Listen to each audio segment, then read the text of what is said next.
اعوذ باللہ من الشیطان الرجیم بسم اللہ الرحمن الرحیم 1847 1847 25 مئی اسکاٹ لینڈ ایڈنبرا. وہاں ایک لڑکا ایک اسکاٹش فیملی میں پیدا ہوا. اس کا نام رکھا گیا جان الیگزینڈر ڈاوی.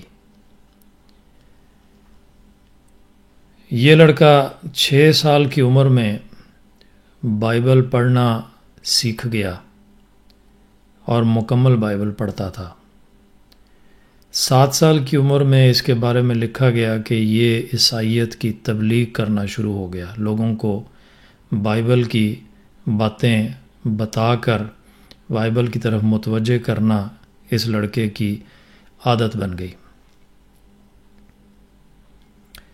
1860 میں، اب یہ دیکھیں کہ یہ 47 میں پیدا ہوا ہے اور 1860 میں یہ آسٹریلیا چلا جاتا ہے. اسکاٹ لینڈ سے، ایڈنبرا سے آسٹریلیا شفٹ ہو جاتا ہے. وہاں جا کے مختلف تعلیمات بھی حاصل کیں اور بزنس کیا، نوکریاں کیں، مگر دل نہیں لگا. 21 سال کی عمر میں واپس پھر اسکاٹ لینڈ آ جاتا ہے. 1870 میں پھر اسکاٹ لینڈ چھوڑتا ہے اور پھر آسٹریلیا چلا جاتا ہے. اب یہ ذہن میں رکھیں، میں دوبارہ واپس آپ کو یاد کرا رہا ہوں. 1847 میں پیدا ہوا ہے اور یہ 70 آ گیا. اب 1870 پھر یہ دوسری بار آسٹریلیا چلا گیا اور میلبرن جو آسٹریلیا کا سٹی ہے وہاں جاتا ہے اور کچھ سال گزارتا ہے. 10-12 سال گزارنے کے بعد 1882 میں وہاں ایک آزاد چرچ شروع کر لیتا ہے. کیوں آزاد چرچ اس نے شروع کیا؟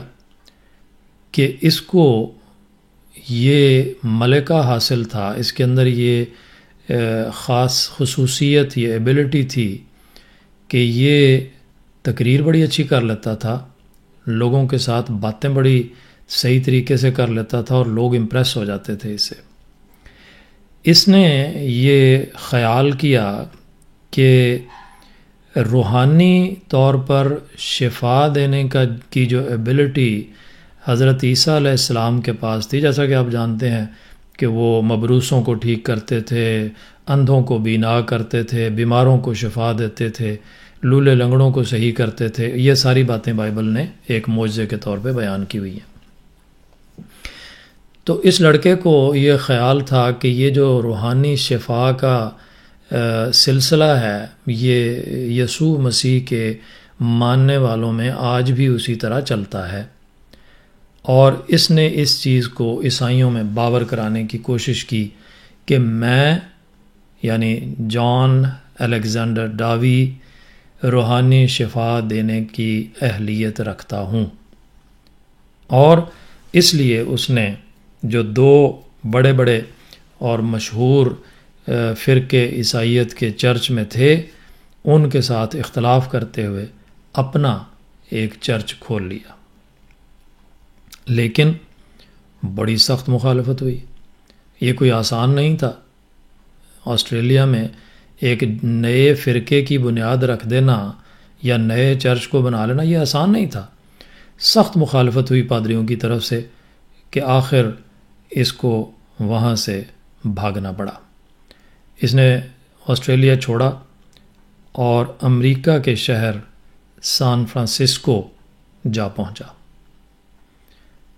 اب میں ساتھ ساتھ آپ کو ذرا یادداشت کو سمیٹتا چلا جاؤں تاکہ کہیں معاملات بہت زیادہ بکھر نہ جائیں، کیونکہ سن بھی میں نے بہت سارے بتا دیے ہیں اور شہر بھی بہت سارے ہو گئے ہیں. یہ ذات یاد رکھیں، موٹی موٹی 3 باتیں کہ پیدا ہوا ہے اسکاٹ لینڈ میں اور پھر کچھ دیر کے لیے آسٹریلیا گیا، آسٹریلیا سے پھر واپس اسکاٹ لینڈ گیا، اسکاٹ لینڈ سے پھر آسٹریلیا آیا اور اب یہ بڑا ہو چکا ہے.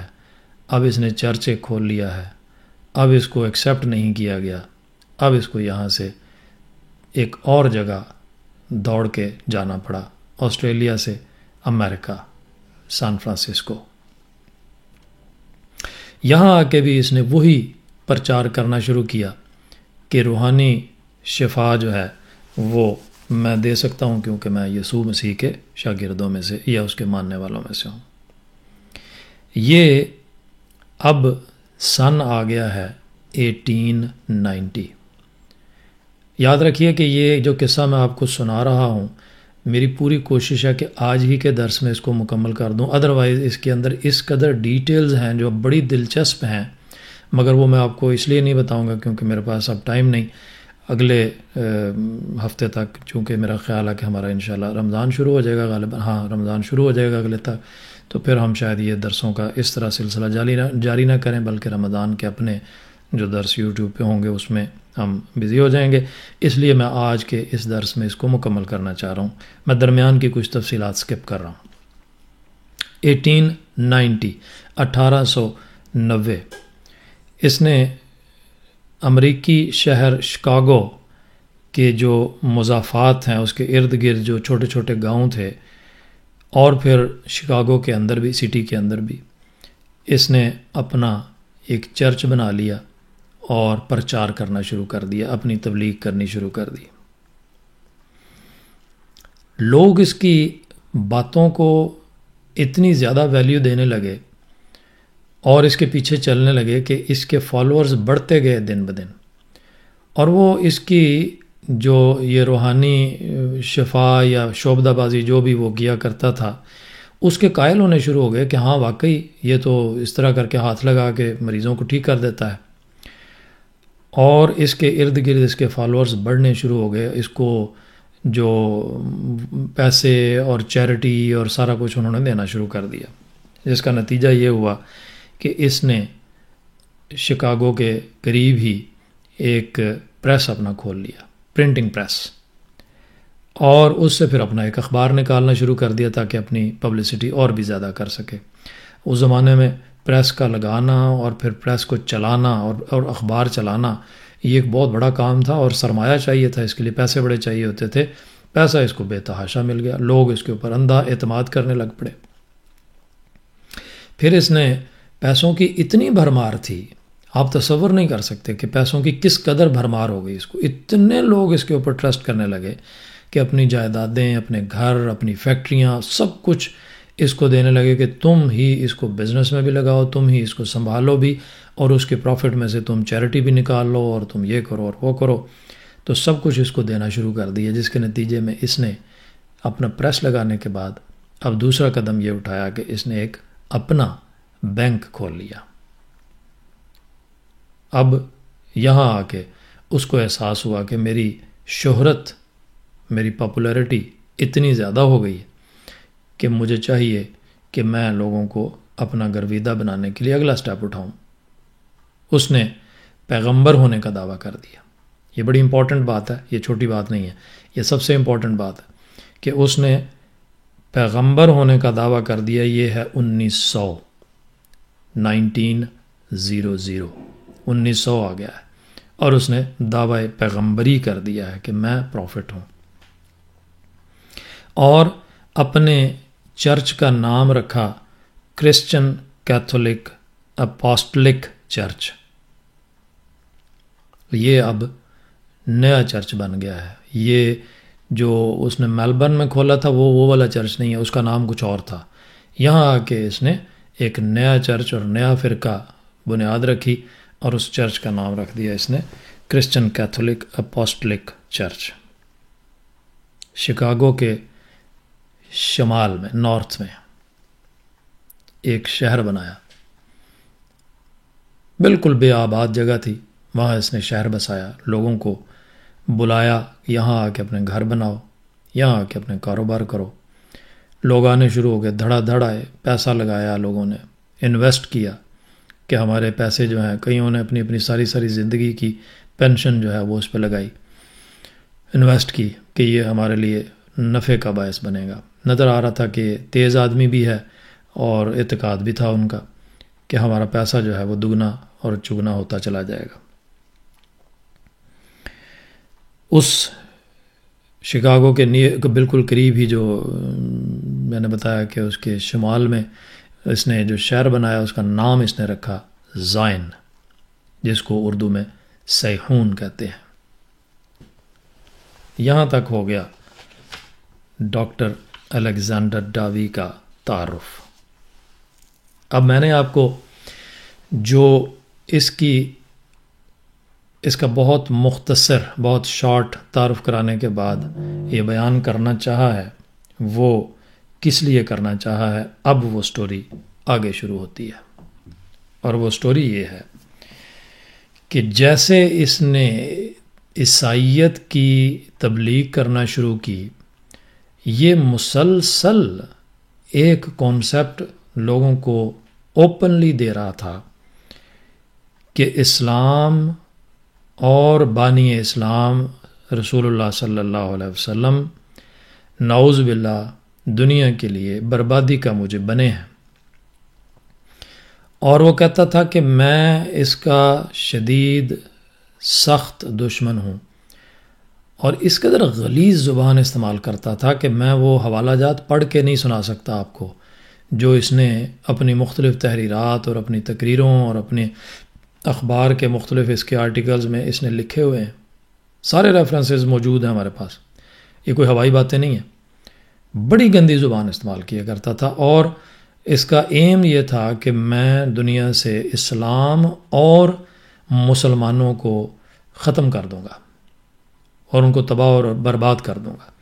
حضور صلی اللہ علیہ وسلم پر اور اسلام کی تعلیمات پہ خبیث قسم کی گندی زبان استعمال کرتے ہوئے الزام، فحاشی کے فوش الزام لگایا کرتا تھا، اور جو جنت کا کانسیپٹ ہے اس میں جنت کی حوروں سے متعلق اور حضور صلی اللہ علیہ وسلم کا 4 بیویوں کی اجازت دینے کا، اسلام کا 4 بیویوں کی اجازت دینے کا مذاق، صرف مذاق نہیں اڑایا کرتا تھا، گند بکا کرتا تھا۔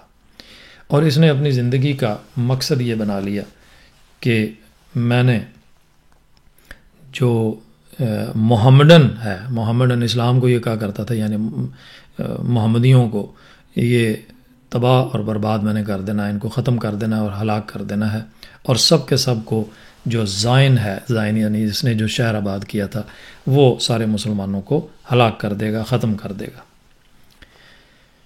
جب اس کی یہ بد زبانی حد سے بڑھتی گئی اور اخبارات میں چھپتی گئی، اور پھر خبر گھومتے گھومتے ہندوستان پہنچی، اور حضرت مسیح موعود علیہ الصلوۃ والسلام کو جب اس کے دعوے کا علم ہوا اور ساتھ ہی اس کی گندی زبان کا بھی علم ہوا، تو حضور کی جو روح تھی وہ تڑپ اٹھی۔ حضور کو شدید بے چینی ہوئی کہ اتنی گندگی اور اتنی غلاظت اس کی زبان میں ہے، اور یہ ایسا شخص جو نہ کہ پروفٹ ہو، نہ کہ پیغمبر ہو، نہ کہ نبی ہو، اور یہ دعویٰ کرے کہ میں نبی ہوں، جبکہ خدا تعالیٰ نے حضرت مسیح موعود علیہ الصلوۃ والسلام کو اس زمانے کا مسیح موعود بنا کے کھڑا کر دیا ہوا ہے، اس وقت میں یہ ایسی باتیں کرے اور زبان بھی گندی استعمال کرے اور پیشگوئیاں بھی یہ کرے کہ میں نے اسلام اور مسلمانوں کو تباہ کر دینا ہے۔ ایسے میں سیدنا حضرت مسیح موعود علیہ الصلوۃ والسلام نے اس کو چیلنج کیا۔ حضور نے فرمایا کہ آج سے روحانی مارکے کا آغاز ہوتا ہے، میرے ساتھ تمہاری اوپن فائٹ ہے اب، اور اس فرقے کے یعنی جو پادری ڈاوی نے بنایا تھا فرقہ عیسائیوں کا، اس کے تباہ ہونے اور ڈاوی کے ہلاک ہونے کی حضور نے پیشگوئی کر دی۔ حضور نے بڑے ادب سے اس کو لکھا، بڑے احترام کے ساتھ شستہ زبان میں، کہ تم نے یہ لکھا ہے کہ تم اسلام کو اور مسلمانوں کو تباہ اور برباد کر دو گے، اور تمہیں یہ حکم یسوع نے دیا ہے، تمہارے خداوند نے، اور تم پرچار بھی اس کا کر رہے ہو، تو بہتر یہ ہے کہ بجائے اس کے کہ دنیا کے لاکھوں کروڑوں مسلمانوں کو تم تباہ کرنے کی پیشگوئیاں کرو، بڑا آسان طریقہ ہے، مسلمانوں میں سے صرف مجھے اپنے ذہن میں رکھ لو، میں ایک مسلمان، صرف مجھے ذہن میں رکھ لو اور میرے بارے میں تم بد دعا کرو کہ مجھے خدا تعالیٰ جو ہے وہ تباہ اور برباد کر دے، جب کہ ایسا نہیں ہوگا۔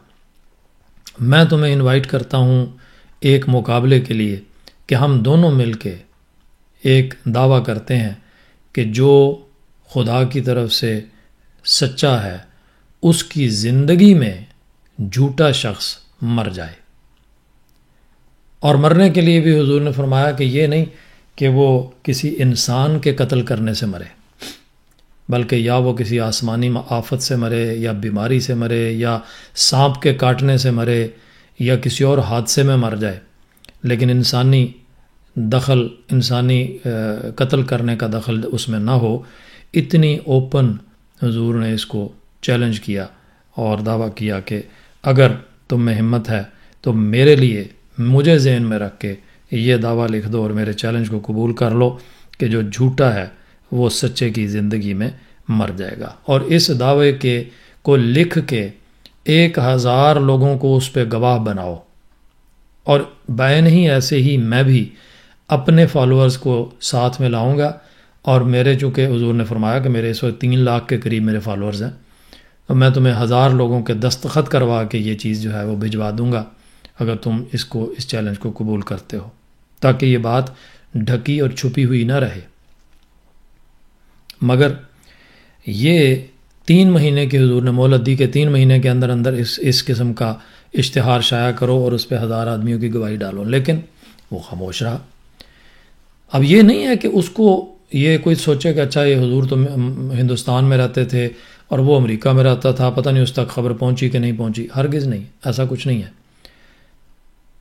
بے شمار اخباروں نے حضرت مسیح موعود علیہ الصلوۃ والسلام کے اس چیلنج کو شائع کر دیا کہ ہندوستان میں ایک شخص ڈاوی کو چیلنج کر رہا ہے۔ کیوں کہ ڈاوی امریکہ میں کوئی عام آدمی نہیں تھا، مشہور ہو چکا ہوا تھا، اخباروں کی زینت بن چکا ہوا تھا کہ اخباریں روز اس کے بارے میں کچھ نہ کچھ شائع کر رہی تھیں۔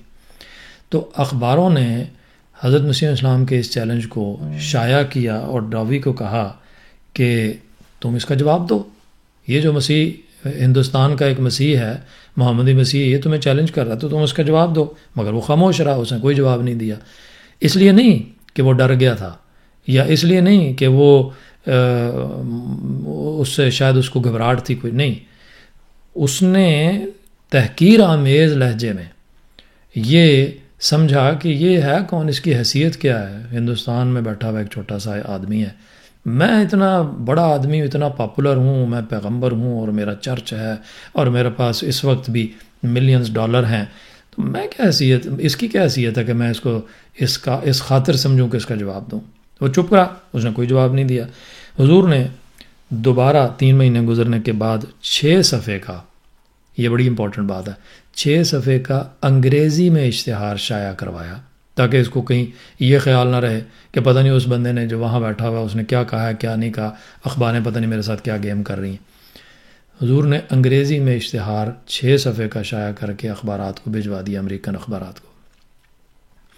یہاں آپ کو یہ بھی ایک بڑی ایمان افروز بات ہے کہ آپ ذرا دیکھیں، سوچیں کہ کتنی زبردست بات ہے۔ اس زمانے میں بھی حضور کا سسٹم کس قدر ڈیولپڈ تھا، مطلب حضور کی سوچ اور حضور کے جو معتقدین تھے وہ کس قدر تیزی سے یہ کام کیا کرتے تھے کہ یہ اخبار یہ شائع کیا انگریزی میں 6 صفحے کا اور امریکہ پہنچایا، اور اس میں حضور نے پھر لکھا کہ اس کو 7 مہینے کی اب میں مہلت دیتا ہوں، یا تو ان 7 مہینوں کے اندر یہ میرے چیلنج کو قبول کرے اور لکھ دے کہ ہم میں سے جو بھی جھوٹا ہے وہ سچے کی زندگی میں مر جائے گا۔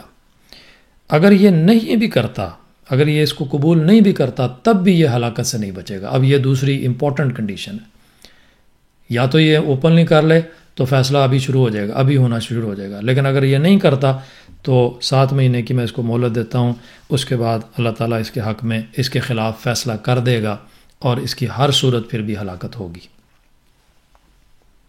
یہ حضور نے اس کو بھجوا دیا 26 دسمبر 1903۔ اس کی اشاعت میں امریکہ کے اخبار نے لکھا کہ ہم نے ڈاکٹر ڈاوی کو یہ چیلنج ریپیٹ کروایا ہے کہ تم اس کا جواب کیوں نہیں دیتے. وہ بار بار تمہیں چیلنج کر رہا ہے مسیح محمدی، تو تم کیوں اس کا جواب نہیں دیتے؟ تو اس نے آگے سے تحقیر آمیز لہجے میں کہا کہ میں اس قسم کے معمولی لوگوں کو کیا سمجھتا ہوں. میں اگر ان کیڑے مکوڑوں کے اوپر اپنا پاؤں رکھ دوں تو میں ان کو مسل کے رکھ دوں. ان کی کیا حیثیت ہے؟ یہ اس نے بیان دیا جو 26 دسمبر 1903 کی اخبار کی اشاعت میں شائع ہوا. ایک اخبار نہیں ہے، ایون بہت ساری اخباریں ہیں، سب حوالے موجود ہیں. 27 یعنی اگلے دن 27 دسمبر کو اس کا پھر ایک اور بیان آیا. 1903 27 دسمبر کہتا ہے کہ ہندوستان میں نعوذ باللہ ہندوستان میں ایک بیوقوف شخص مسیح محمدی ہونے کا دعویٰ کرتا ہے اور وہ مجھے للکارتا ہے، مجھے چیلنج کرتا ہے اور میری تباہی کی جو پیشگوئیاں کرتا ہے. اور وہ یہ بھی کہتا ہے کہ مسیح صلیب پہ نہیں مرا بلکہ زندہ بچ کے ہندوستان ہجرت کر کے گیا اور ہندوستان کے محلہ خانیار سری نگر میں اس کی قبر ہے، وہاں مدفون ہے.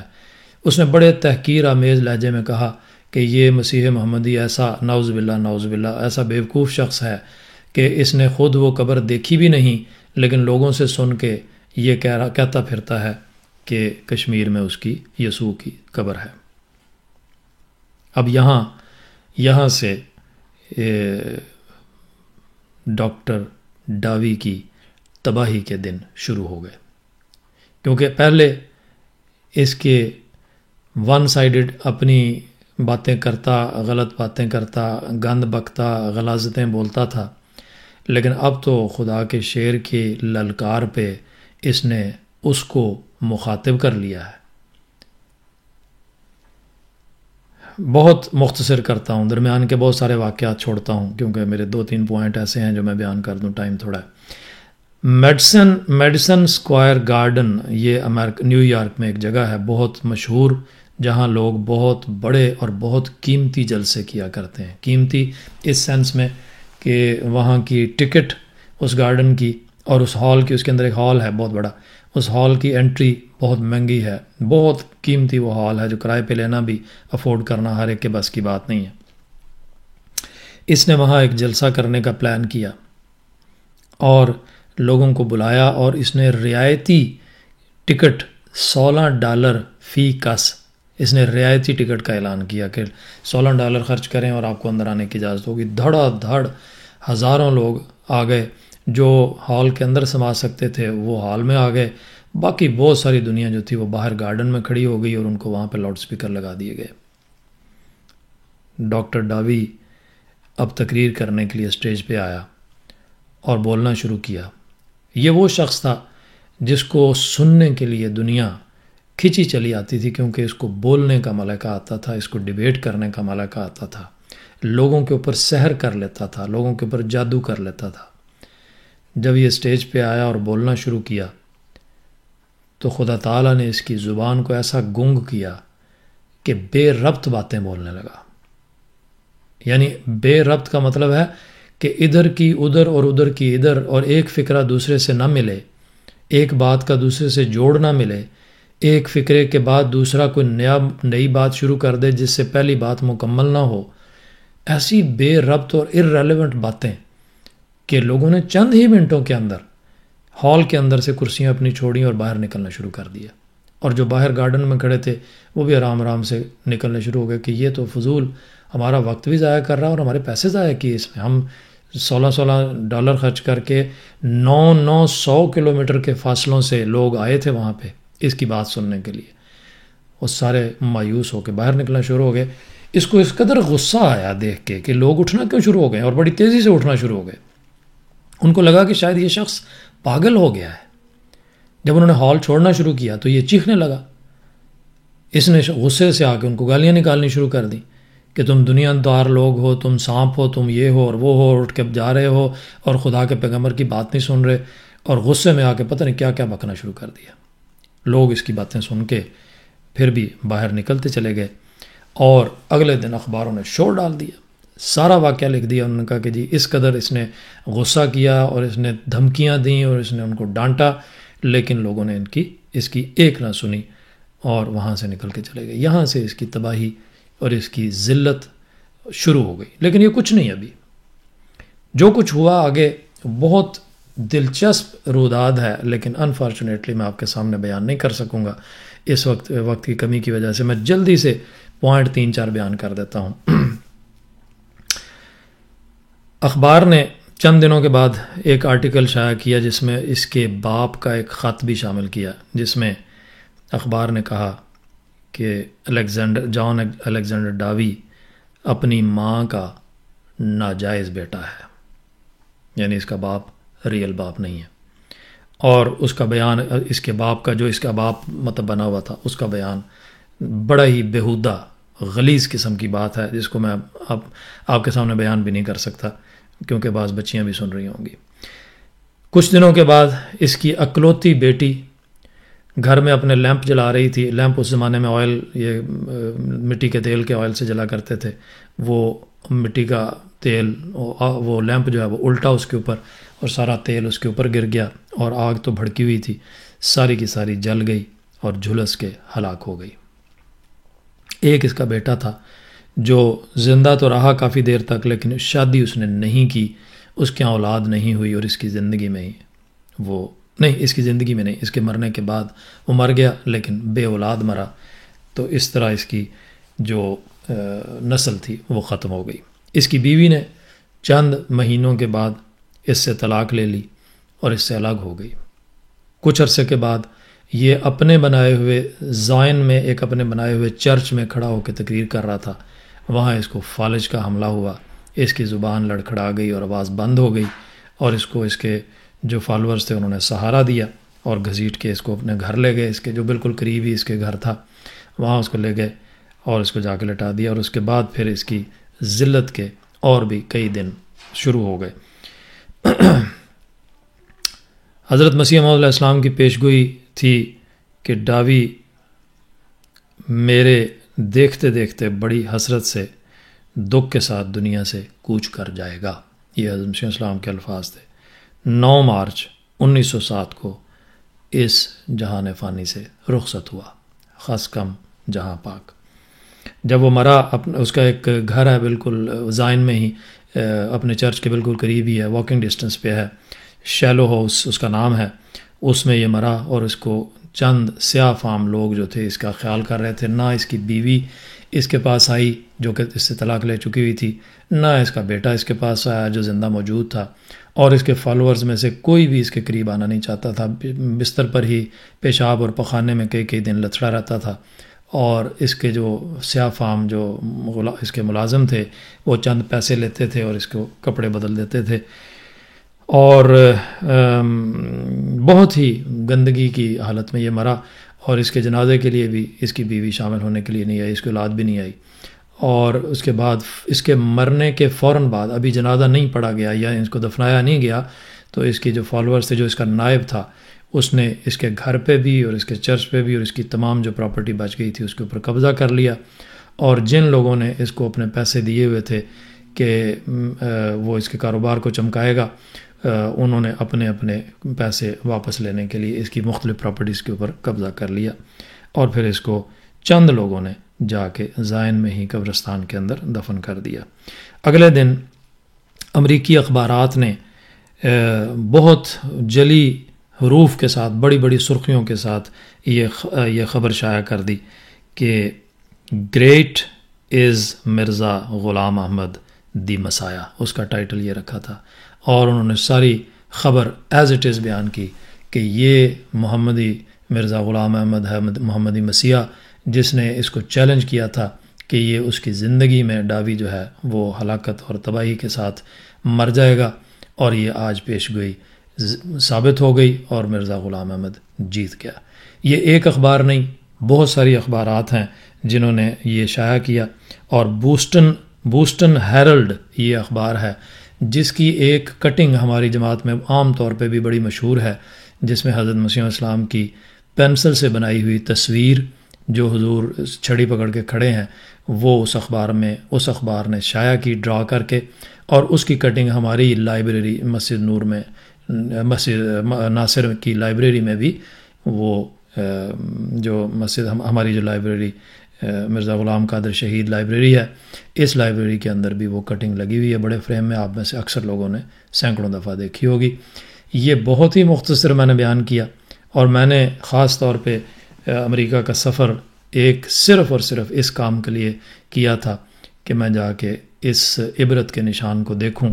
میں نے اس کا وہ جو شیلو ہاؤس ہے وہ بھی دیکھا، اس کا چرچ بھی دیکھا جس کے بارے میں حضرت مسیح السلام کی پیشگوئی تھی کہ کشتی الٹ دی گئی. اس کا چرچ جو ہے ایگزیکٹلی الٹی ہوئی کشتی بنایا گیا، لیکن اس کی زندگی میں نہیں. جیسے ہی اس کے چرچ کو آگ لگی، تباہ ہوا، برباد ہوا، تو اس کو دوبارہ جب ری بلڈ کیا گیا تو اس کو ایک الٹی ہوئی کشتی نما اس کی چھت بنائی گئی، اور میرے پاس اس کی تصویریں بھی موجود ہیں. اور اس کا جو شیلو ہاؤس ہے وہ اب ایک میوزیم کی شکل میں ہے جو عبرت کا نشان بنا ہوا ہے، اور وہیں اسی سٹی میں اس کی قبر بھی ہے. میں اس کی قبر دیکھنے کے لیے گیا تھا، لیکن قبرستان میں قدم رکھتے ہی میری طبیعت کو کچھ ہو گیا، مجھے اس وقت سمجھ نہیں آئی کہ کیا ہوا. میں اس کی قبر پہ نہ کھڑا ہو سکا. میں اس کی قبرستان کے اندر قدم رکھا. جو میرے ساتھی تھے وہ قبر پہ پہنچ چکے تھے، اور میں نے اس کو دور سے دیکھا، لیکن چند گز کے فاصلے سے، اور میں ادھر سے ہی واپس آ گیا. میں قریب نہ جا سکا، کوئی خاص وجہ تھی میں اس کے قریب نہ جا سکا. لیکن میں گیا اسی لیے تھا کہ حضرت مسیح موعود علیہ الصلوۃ والسلام کی صداقت کا ایک عظیم الشان نشان ہے کہ خدا نے مسیح موعود کو سچا مسیح، سچا مہدی اور سچا نبی بنا کر بھیجا ہے. اور اس جیسے جھوٹے دشمن اور مکار اور دشمن اسلام جو بھی کھڑے ہوئے، خدا تعالیٰ نے حضرت مسیح موعود علیہ السلام کی زندگی میں ان کو تباہ و برباد کر کے ہمیشہ کے لیے عبرت کا نشان بنا دیا. اللہم صلی علی محمد وعلی آل محمد وبارک وسلم انک حمید مجید.